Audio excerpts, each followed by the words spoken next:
Well, this is going to be a rather basic introduction to ham radio. We're going to talk about more advanced things we can. If you want to ask questions, just ask them anytime. Now, mesh radio is one of the newest things in ham radio. It's a whole new way of doing things, but it's not replacing anything that's already there. And in fact, we have to have our normal way of doing things for mesh radio to work, because there's a lot of talking back and forth. Is it working yet? Am I doing something wrong? What should I type now? All that sort of stuff. So you got to have the regular stuff. So the typical network that you already know and love is you run the net, you dispatch resources, you solve problems, you connect to other long-range communications, you manage the mesh network as necessary using conventional radio. But it's not good for handling a whole lot of traffic among various served agencies, or sending video, or sending private traffic. And I'll talk about how we can do those other things.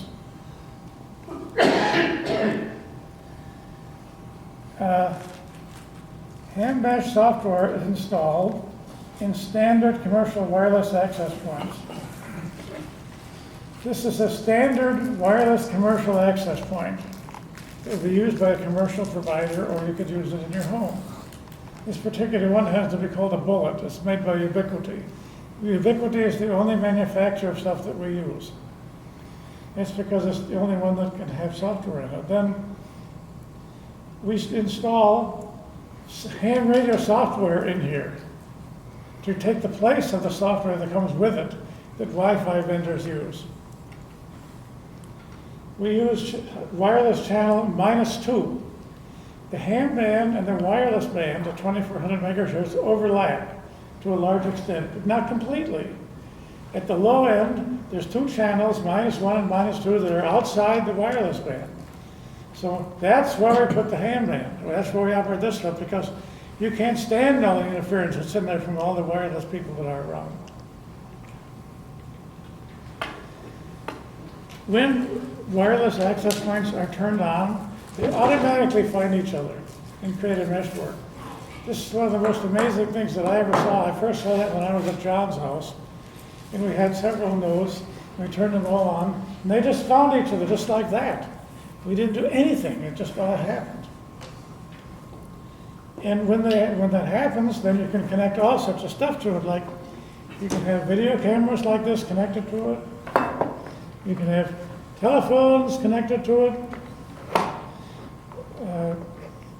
You can, of course, have computers, like I said here, all connected to it.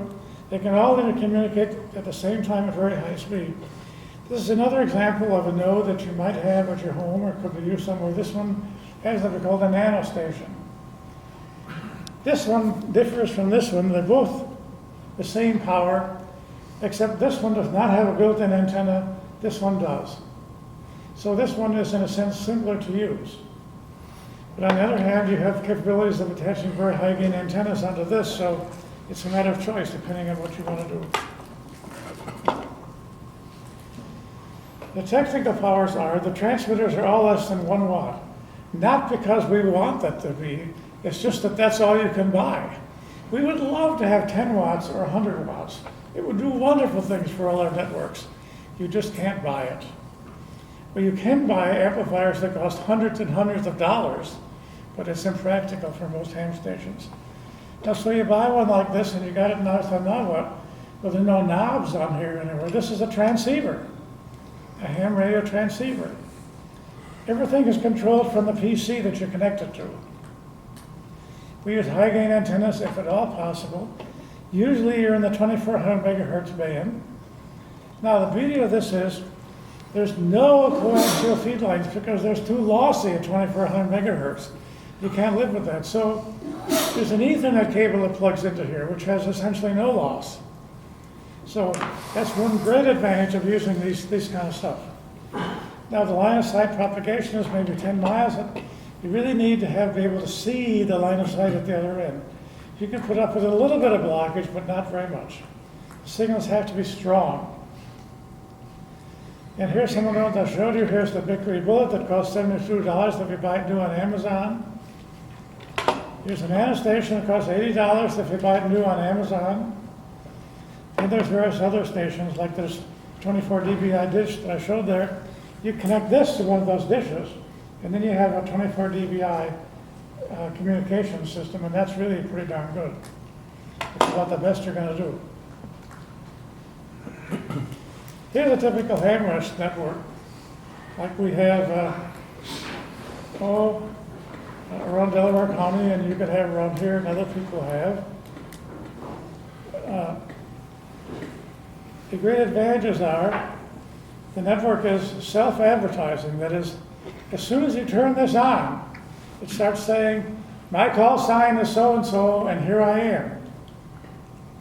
And so all the stations do that all by themselves. You have to build your call sign into here with the software that's built in, so it automatically identifies you every so often. The network is self-discovering. All these nodes discover each other. You don't have to do anything about that. It's self-configuring. It connects to itself. It uses intelligent routing to say, well, like this guy in the lower right here, W8KIL, if he knows to talk to W8XYZ up in the upper left, the software that's in these things is intelligent enough to figure out what is the best route to get there. So it doesn't try all these other ones. It just figures out what's the best route. The algorithm typically uses is the least number of hops to get there and the signal strength of the various hops here and there to get there. The network is fault tolerant. If one of the nodes drops out, it makes no difference. The network completely just reconfigures itself and says, okay, that guy's gone. We'll change all our routings all automatically by itself. The system is remote controlled. So from any node, I can log in to one of those nodes and I can make changes in it in this software. Or I can go through that node to another node and I can make changes in that software if I need to do that. And it all runs unattended. You just turn it on and forget it. You don't ever have to do anything to it unless you want to change something. Here's a couple examples of some fixed nodes where the red dots just shows how many antennas sticking out the side of the tower. Here's a portable mesh node that just happens to be one of our guys here. Now there's some good lessons here. In the vehicle on the left, you see that suitcase there. Well, that's typically what we do, have a suitcase of some kind, and you put the stuff inside it, and you connect it all together, so that when you get someplace, you just open it and turn it on, and everything is in there and it just works. Then you notice he's standing next to a cardboard box, and inside the cardboard box is a laptop. We learned the hard way that the cardboard box is very necessary. You typically cannot see the screen of the laptop when you're outside. And that's very frustrating.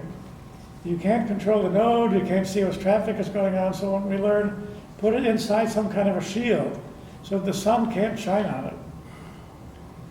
And then on the right-hand side, he's standing next to the standard military mask that we buy, the military surplus mask.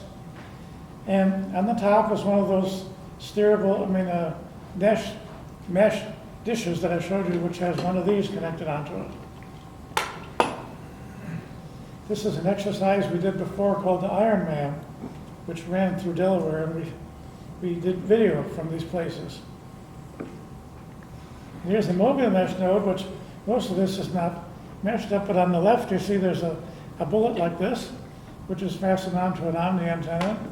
And on the right there's a laptop sitting on the seat, which is connected to that node. You can't see it in there, but the software in there is looking at that node, looking at the local node. All the other stuff is not related to mesh. Now, from the standpoint of the people that we're trying to help, as far as the ARS or other things is concerned, the advantages are they could use things that they're used to, like they can use a telephone, or they can use a cell phone. They don't have to learn to do something new. They don't have to hold a microphone in their hand. They don't have to know about push to talk, because the audio over other stuff is full duplex, no push to talk, it just all works. And in the telephones, you can make it so simple to dial. we can put speed dial numbers in there so that dial 2 digits to call Red Cross or 2 digits to dial that shelter over there, whatever. It makes it very easy for other people to make use of what's going on. And the good thing is, many of these conversations can be going on at the same time. And they can call each other whenever they want to. Now the ham can be there controlling things, but he doesn't actually have to push the buttons to make the dialing. They can do that themselves, which makes it very nice for them. And we can do video, and we can do file transfer, and email, and chat, in addition to audio I just talked about. And our role is to make all this available to these agencies that we serve.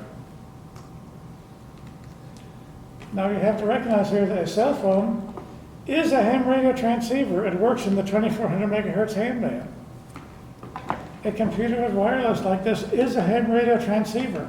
It works in the 2400 megahertz band. A telephone is a much more convenient thing for people to use than is a ham radio. A mesh radio allows all this to be used together with normal ham radio equipment.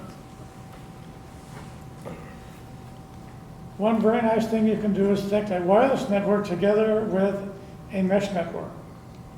On one side we can have the wireless network, on the other side we can have the mesh network, and they can talk back and forth to each other. And it's very simple to make that happen. And if you do that, then I could have a cell phone over here that somebody's got in their hand, and they could be talking to a telephone on the other side. One is on the Wi-Fi network, and one is on the mesh network. Now here's an example of a crossband repeater between mesh and ham radio stuff. So we have the mesh cloud in the lower left, which is talking to a mesh node. It connects to a PC. Then the PC uses a familiar signal link interface, many of you may have seen these already, which connects PCs to ham transceivers. And so then that connects to a ham transceiver, which then of course can connect to simplex and repeaters or whatever. You have to learn how to connect all this to things, but it's not that difficult.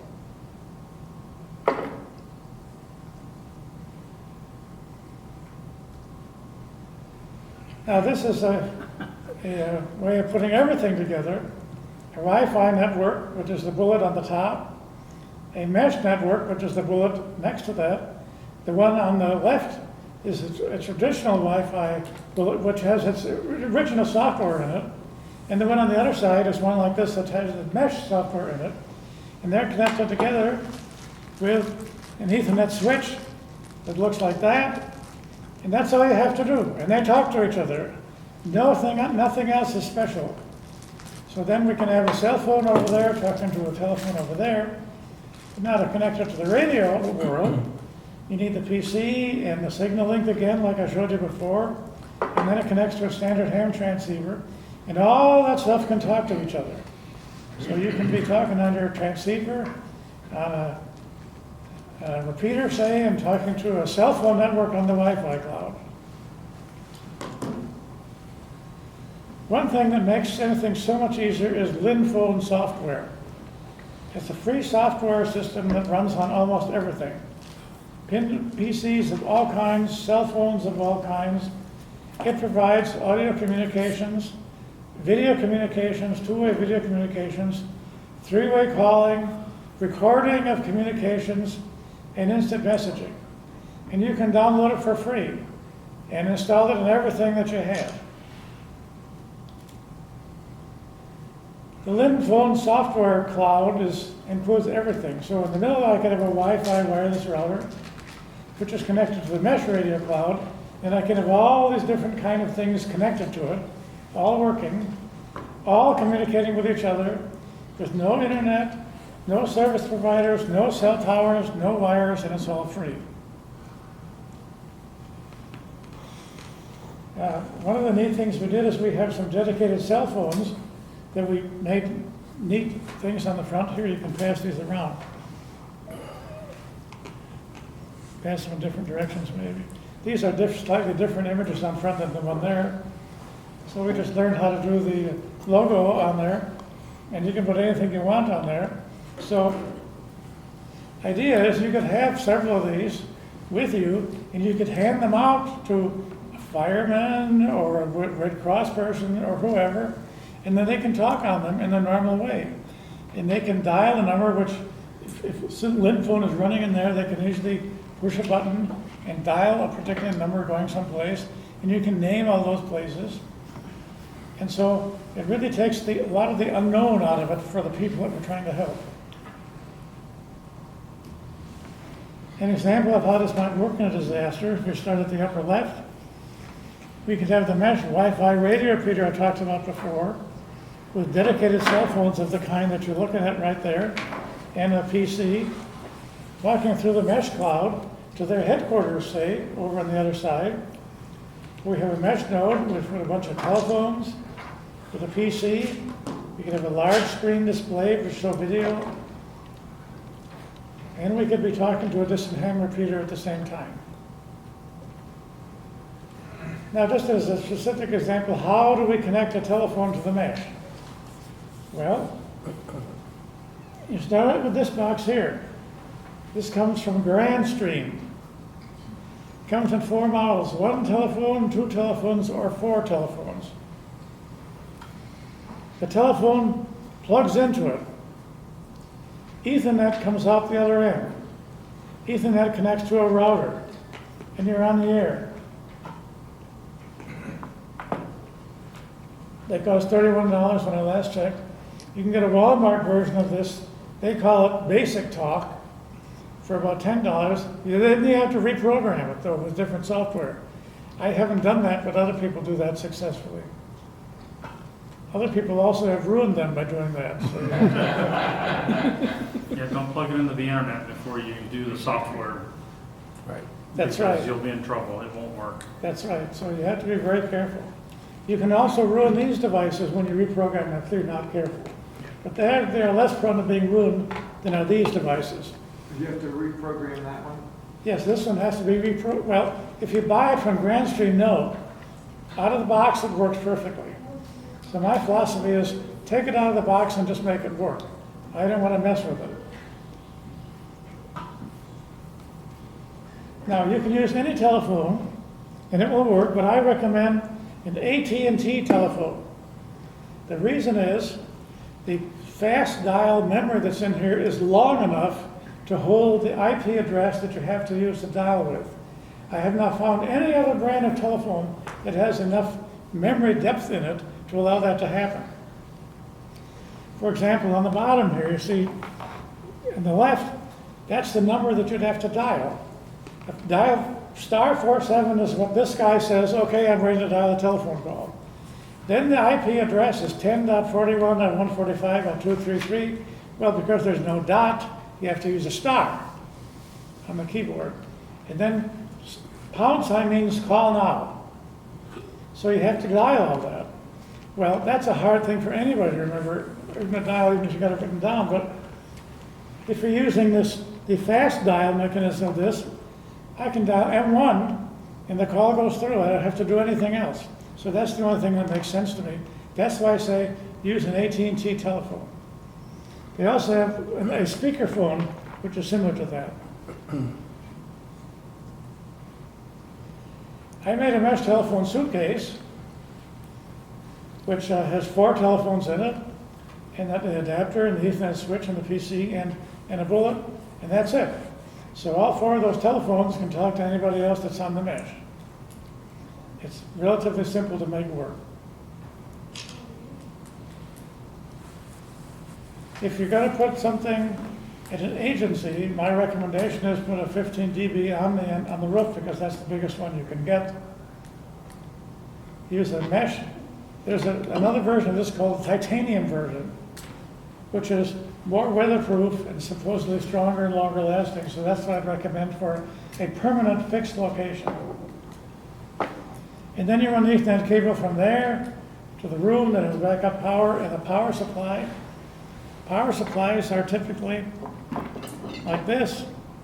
This is one that comes with that. This is called a power over Ethernet, or PoE. The power, in addition to the signal, is sent over the Ethernet cable from here to there. This plugs into the wall. That plugs into there, plugs into there. You can also get a different kind if you have a 12-volt power supply. And by the way, you should always use Anderson power poles for all your 12-volt connections. And I recommend they provide a telephone there. And so then you gotta have a telephone adapter like this there, and a small Ethernet switch like this, and then it's there.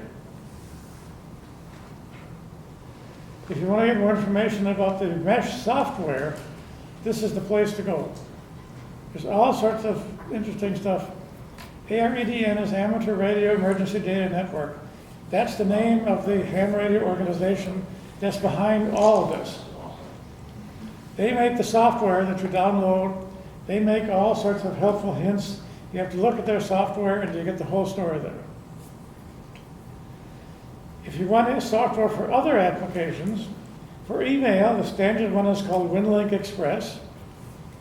You can get that, and then you can send email among all the various nodes.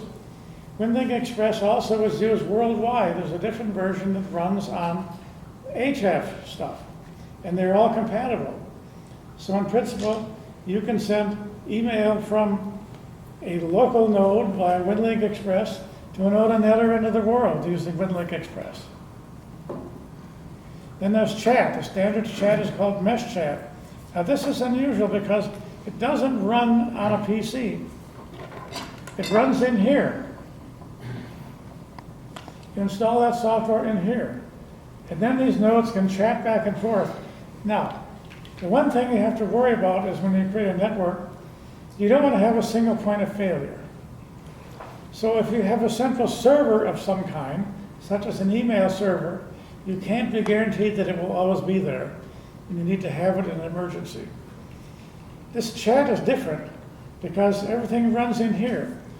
The table of chat messages is stored in all the nodes. So if any node goes down, it makes no difference. The chat network continues to operate. And then you can send video. We use a camera like this. This particular one is made by Jooan, Jooan. The disadvantage, it's made in China. What most of them are. Advantage is they have a helpline where you can send email to them and they will actually answer you. But there's a significant language problem. I don't think they always understand what you're saying, and I'm sure I don't always understand what they're saying back to me. So it's difficult sometimes to solve problems. But the reason I'm saying this is, a lot of cameras that you buy only work if they act because they have a built-in web server, like typically Wi-Fi or mesh or Wi-Fi cameras. And you connect to them with your PC using a mesh server. The problem with that is it's sending a lot of extra traffic back and forth over the network, because not only is the video going out, but you're getting an acknowledgement going back from the other side for every packet saying, I got it. Well, bandwidth is a precious thing on the network. You want to avoid having extra traffic. And in the case of sending video, I don't really have to know that every packet got there, because I'm just going to send the video, and if it flickers a little bit every so often, or I drop the picture temporarily, I don't care. I just want it to go. So that means you need a camera that uses the real-time streaming protocol called RSDP. So it does not cause acknowledgements to be sent back from the other side. And this camera does that. I've tried other ones that don't do that. And then you have to use appropriate software, not a web browser. There's a lot of software out there that will work typically using for, say, security purposes in your home. You want to watch a camera. One that works really well is called Anycam. It costs about $12 to buy. It works perfectly with this. And it gives you wonderful pictures on the screen. And you can put images across the picture, says, where is this image now? So people can understand where that image is coming from. And it's a wonderful system to work together. Now, I'm not going to do all these demonstrations here because that would require bringing a whole bunch of stuff and we'd be here all night. So just look how wonderful I could demonstrate it, but I'm not going to. Sorry. Now, what I can show you, what we did before for that event I mentioned was the Iron Man. Here, I am sitting in the Emergency Operations Center, and we have 3 guys out there with their video cameras and their antennas, and they're sending video to this screen. Now, this is rather crude because at that time, the only way I could do this was to start up 3 different versions of a web browser and connect one to that camera, and one to that camera, and one to that camera. That's why it looks like that. And then I made up 3 different text strings that I could put across there and attach them to that just by moving the windows around. It was really crude. Now, using Anycam software, that would be so much better because each of those images would just be up there by itself without any of the extraneous stuff around the side. The label would be right below it or right on top of it, wherever you would like to have. And it works so much better. The next time we do that, it's going to be a lot better.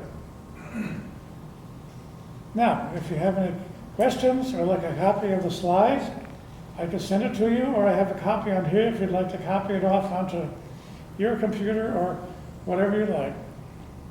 Shoot.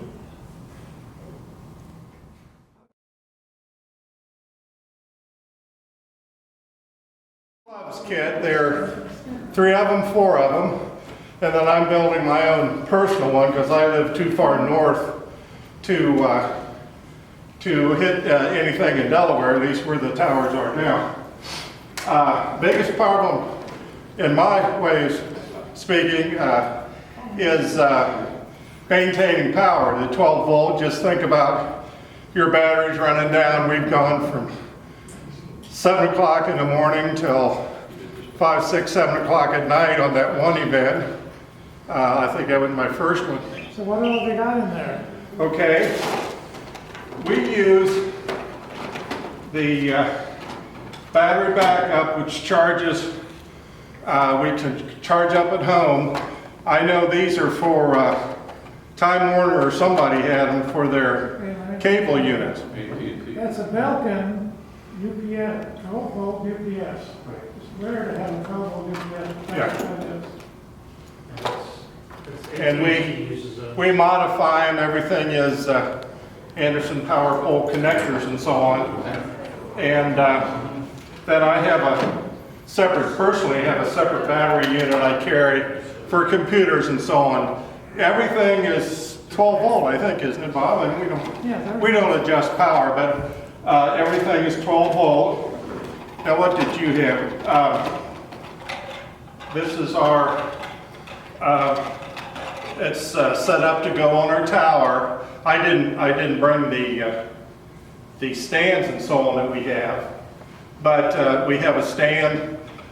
Different antennas too. I don't, because I got here a little bit late. I don't know if you talked about antennas, but we have dish antennas that are part of the kit. We have vertical antennas that were the original ones I saw when we set up. But this is the node. This would be the node, right? No, that's a Yeah. ground station. And it comes off, and if I can get it to release. Anyhow, that bottom plate almost comes off there. I don't know what's wrong with it at the moment. Anyhow, the power cord and Ethernet signal come out the bottom of that. We have a camera. Well, this would be the same. You have a camera. Yeah, same basic camera, and so on. Again, we have it modified. Bob has it modified to go up on the rack or stands that we have.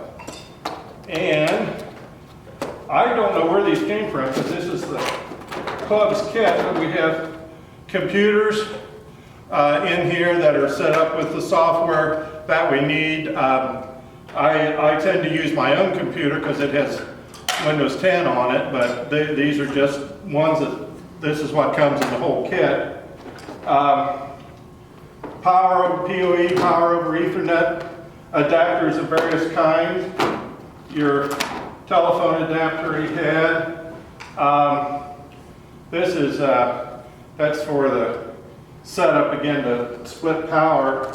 We have a whole assortment of various cables, power units, This is sloppy at the moment, but this is what it looks like. Now he has one kind of naked. That this either power over Ethernet connections, power distribution, and what else is on there? I guess most of this is to get 12 volt out to everything, but this is what the little hub looks like that everything connects into, and then we know by position where those go. We have a bunch of backup stuff here. What else do I have? I guess cable. Big thing, Ethernet cables. He was talking about having a shield over the computer. We learned that very early, so you always have to have some mechanism for that to get the sun off of the screen, because you can't see what you're doing then at that point. And all this was a surplus. As I said, this belongs to the club, belongs to somebody. But it was just a surplus. Actually, fire department case of some kind, and so on. Oh, and the documentation up here. He does a good job of keeping this, and we add to this, and so on as we go. I still can't connect some things on the fly. Let's see if I have that picture of the You have science here. Paul, can I borrow 2 Ethernet?